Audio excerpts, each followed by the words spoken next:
এসে দেখি সচিবালয়ে আগুন। অ্যাকচুয়ালি আমার মনে হয় আমরা এটা ডিজার্ভ করি।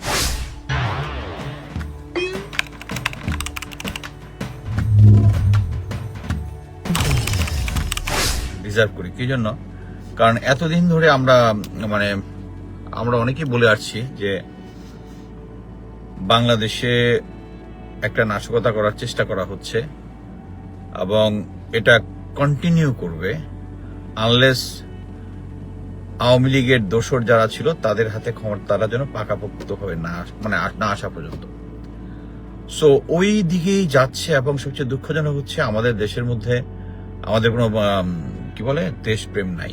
সিম্পল, এটার কোনো শর্টকাট নাই। আমাদের মধ্যে কোনো অ্যাকচুয়ালি দেশপ্রেম নাই। দেশপ্রেম থাকলে আমরা জেনে বুঝে এখন যারা এগুলা করতেছে, ভারতের আর আমাদের এখানে তাদের লোক দিয়ে নাশকতা করাইতে হয় না। এখানে আমাদের লোকজনই আমাদের নিজেদের দেশের 12টা বাজিতে এখন ওস্তাদ।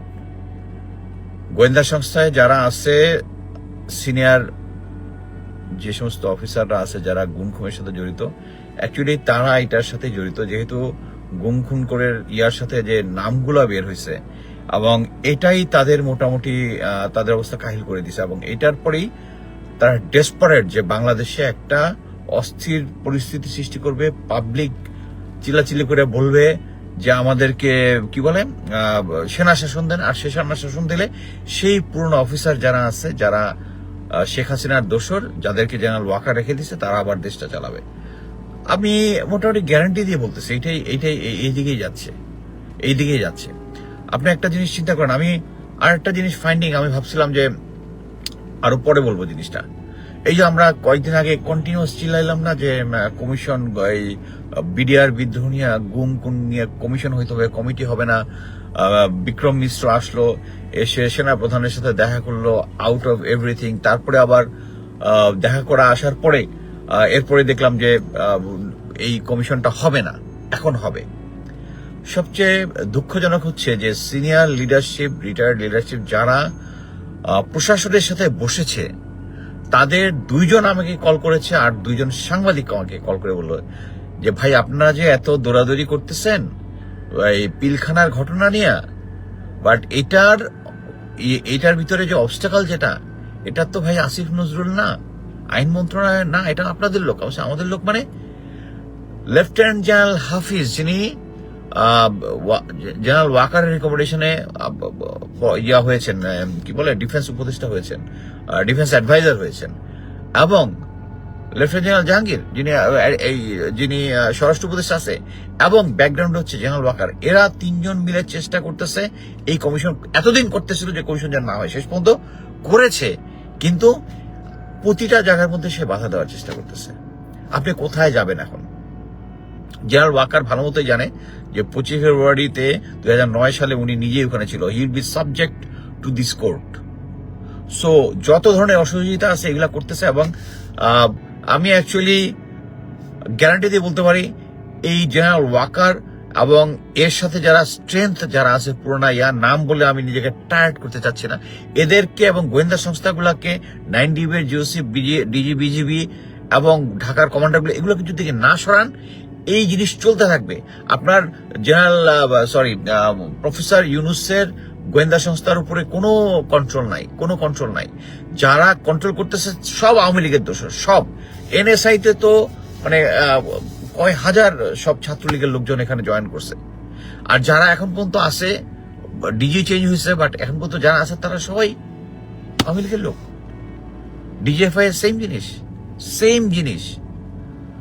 তো আপনি মানে একটা কথা হচ্ছে, অনেক আগে একটা জিনিস কথা, হাত পা বাহিন্দা নদীতে ফালাই দিয়ে বলতেছে আপনি সাঁতার কাটেন, বাংলাদেশ সাঁতার কাটতে পারবেন না, ডুবে যাবে। সিম্পল। এই জিনিসগুলো যদি ব্যবস্থা যদি না করেন, বাংলাদেশের কোনো হোপ নাই। এই যে দেখেন আমাদের বিজ্ঞানী আইটি বিজ্ঞানী জয় ওখান থেকে বললো যে আমাদের পরিবারের ইয়ার কোনো প্রমাণ নাই। সো প্রমাণ কোথায় আছে? সচিবালয়ে। যে সমস্ত টেন্ডারের মধ্যে যেগুলো জিনিস হয়েছে, আগুন লাগাই দিচ্ছে সাথে সাথে। সো এখন অ্যাকচুয়ালি বাংলাদেশে, আমি ভাবলাম বাংলাদেশের জন্য কথা বলে কোনো লাভ নাই, কারণ আমরা তো বলেই যাচ্ছি কিন্তু কোনো পরিবর্তন হচ্ছে না এবং হওয়ার কোনো সম্ভাবনা দেখি না।